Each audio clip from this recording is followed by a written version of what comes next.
kemudian harus bagaimana, sampai kapan, jadi pegawai negeri atau tidak, gitu kan. Itu utamanya itu. Saya kira hanya itu saja. Terima kasih. Assalamualaikum warahmatullahi wabarakatuh. Assalamualaikum warahmatullahi wabarakatuh.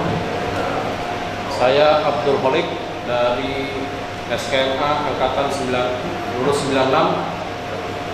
yang mungkin pada saat ini kami ingin menanyakan, kebetulan ada Bapak Kepala BP2SDM di sini, menanyakan terkait prestasi kerja luar biasa yang bagaimana Pak? Selama ini, selama dari 97 saya bekerja, belum pernah mendengar ada pegawai negeri atau di lingkup kita KLHK yang mendapatkan reward terhadap prestasi kerja yang luar biasa. Terima kasih. Assalamualaikum warahmatullahi wabarakatuh. Salah satu angkatan kita, kami itu sekarang menjadi salah satu direktur operasi holding company suatu HPH di Kalimantan Timur. Dan kemarin saya minta informasi beliau, bisa menerima anak-anak SKMA enggak? Bisa. Ada berapa? Jadi beliau menunggu dari kita. Nanti yang masih ingin ke sana, insya Allah bisa kita bantu lah. Ya, kebetulan teman-teman kita ada di sana semua. Itu ada yang di Merak, ada yang di daerah Malino ya, Malino juga ada. Insya Allah nanti kita bisa sharing bersama. Silahkan Pak Kandil. Jadi secara peraturan perundangan, pembina pegawai itu tidak boleh mengangkat pegawai dengan nomenklatur apapun. Itu berlaku sudah lama. Lupa saya PP nomor berapa. Tapi waktu saya Sekjen LPS, saya membentuk PLG, petugas lapangan Kilhan. Itu bersamaan dengan pertanian, bentuk tenaga harian lepas membantu penyuluh. Tenaga harian lepas membantu loh. Itu hanya untuk mengkamuflase bahwa dia bukan yang dipersiapkan untuk CPNS. Pelanggaran secara peraturan undangan, tapi harus dilihat positifnya. Pelanggaran terhadap peraturan, tapi menyiapkan, memberikan kesempatan kerja bagi anak bangsa. Tentu ya kalau ditimbang tidak menjadi persoalan yang serius sepanjang dananya ada. Nah, replikasi dari itu kami membangun lagi namanya Bakwan, Bakti Rimbawan. Itu juga kamuflase sebenarnya, bahwa seolah-olah tidak akan bakal jadi CPNS dan sifatnya bakti Rimbawan. Nah, kami biayai.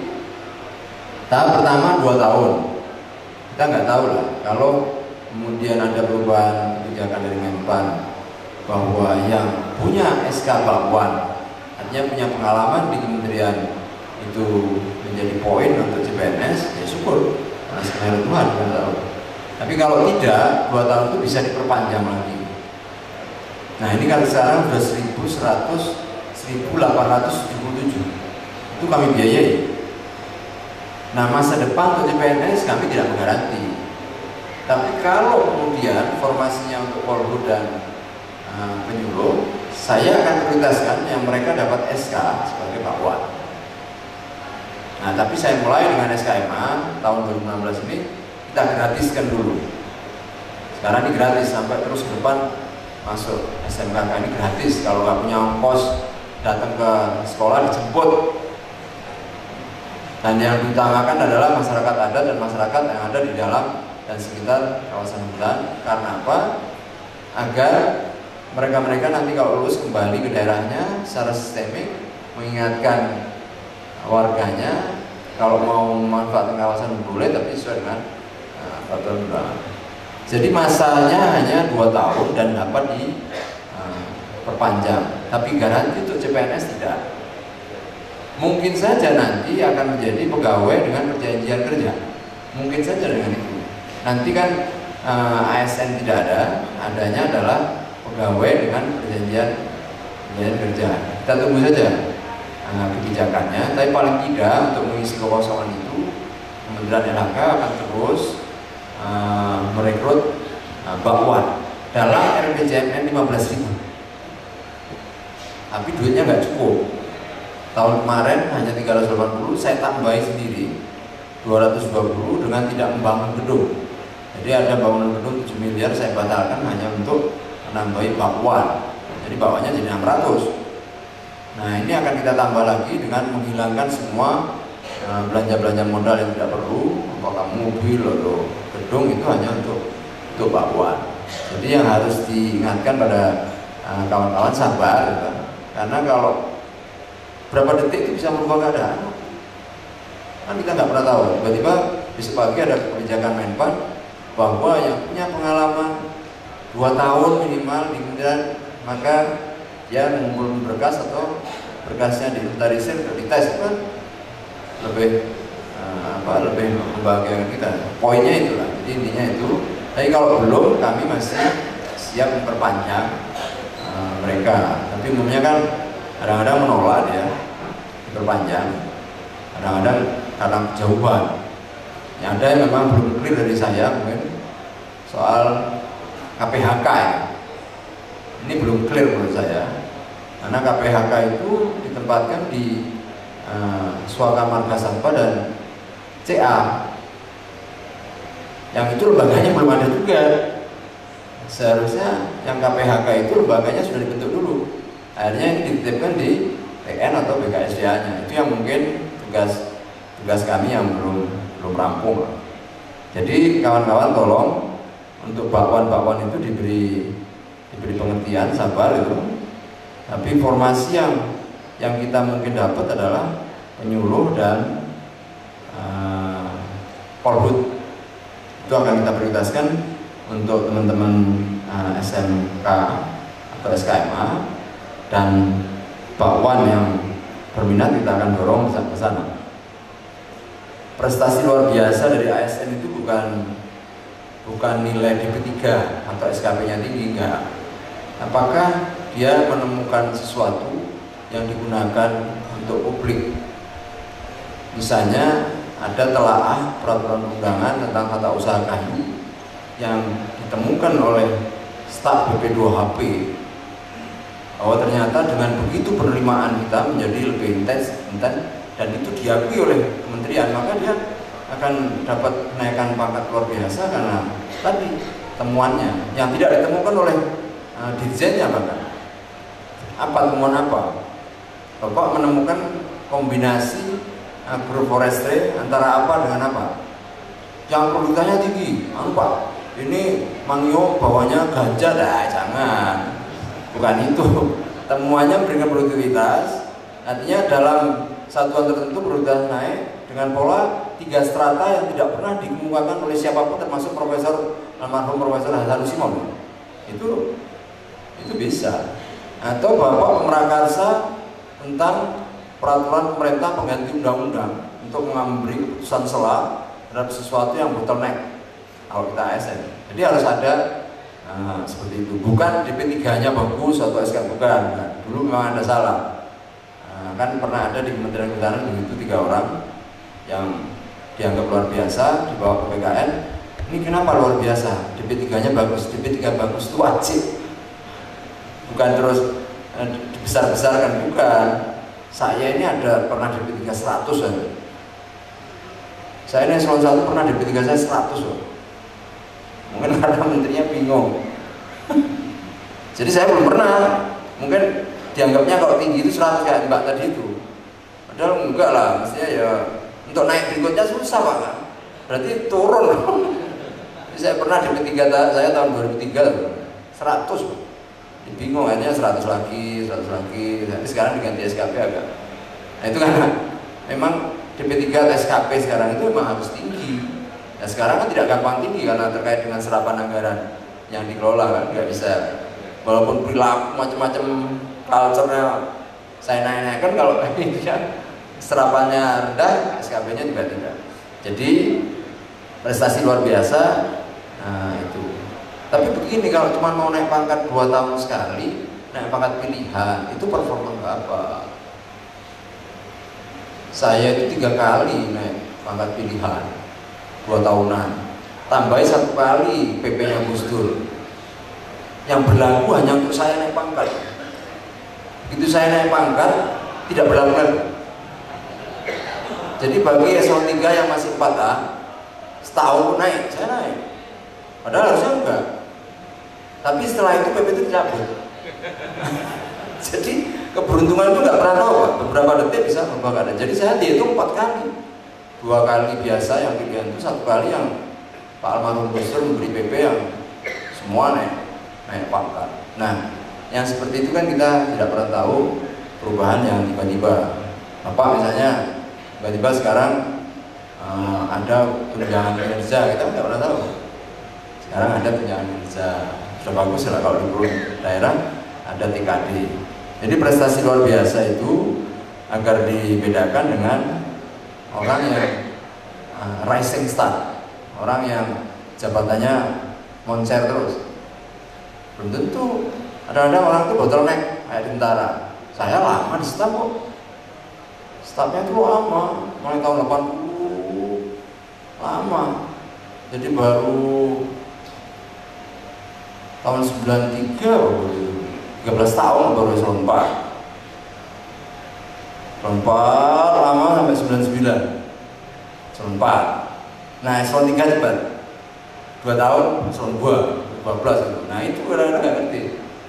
Kan nggak ngerti. Jadi kalau Bapak sekarang lama itu belum tentu tidak cepat juga. Tapi ada juga yang lama terus. Jadi sabar saja, pasti akan ada lompatan kayak tentara itu loh. Ada yang kombes tiba-tiba bintang 1 tapi tiba-tiba 2 berapa bulan tiba-tiba 3 setahun nggak sampai jadi 4 kan, bisa begitu, kita nggak tahu.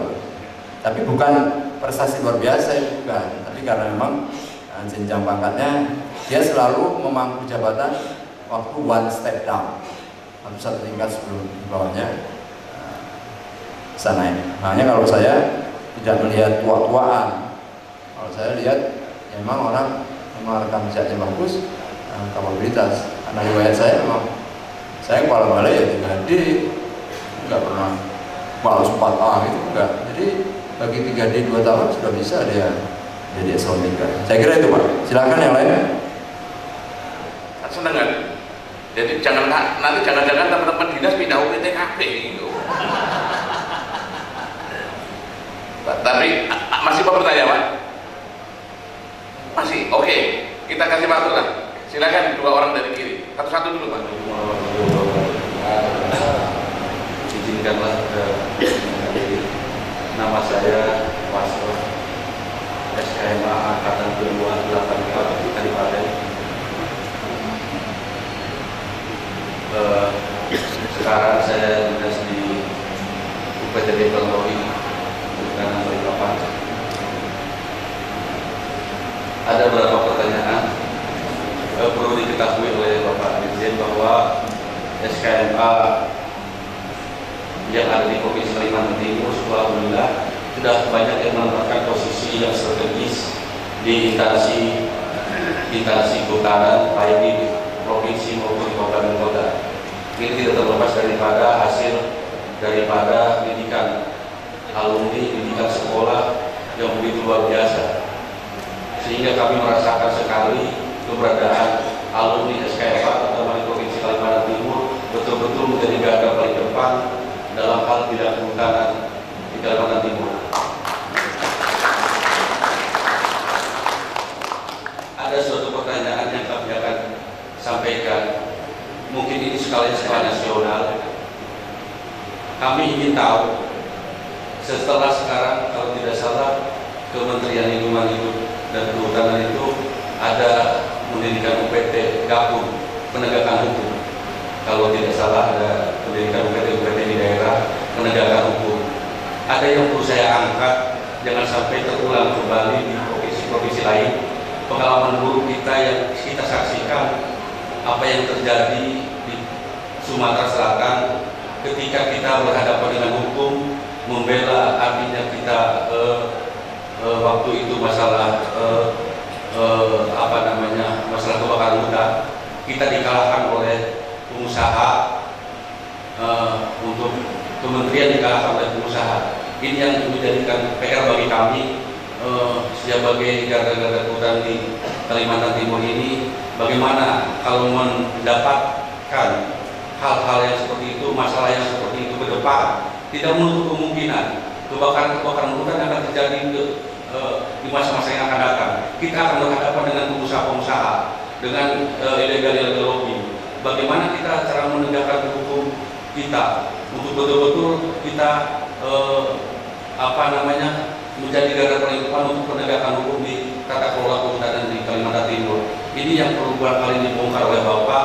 Apa yang jadi masalah kemarin kita sampai kalah di pengadilan ketika bencana menyangkut menyangkut hukum di Sumatera Selatan. Karena ini adalah pembelajaran baik-baik untuk kami yang akan bertindak ke depannya untuk menghadapi yang sama. Di sini banyak sekali pinjam pakai kawasan hutan yang belum jelas statusnya, banyak sekali kegiatan-kegiatan yang masih perlu dapat perhatian serius dari Kementerian Kehutanan, terutama dari kebijakan dari Kementerian Kehutanan di pusat. Ini yang perlu kami dapat pengarahan dari Bapak, apa yang harus kami berbuat kalau mendapatkan hal-hal seperti ini di masa depan.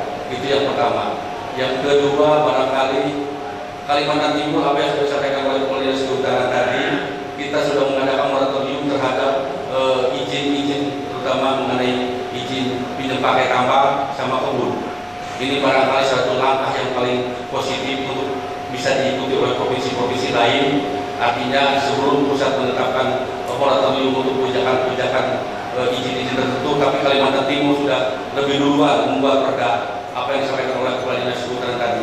Jadi barangkali itu kami mohon petunjuk Bapak bagaimana nanti ke depannya kami untuk mengangkat bekerja di instansi ini untuk bisa mengantisipasi gugatan-gugatan penegakan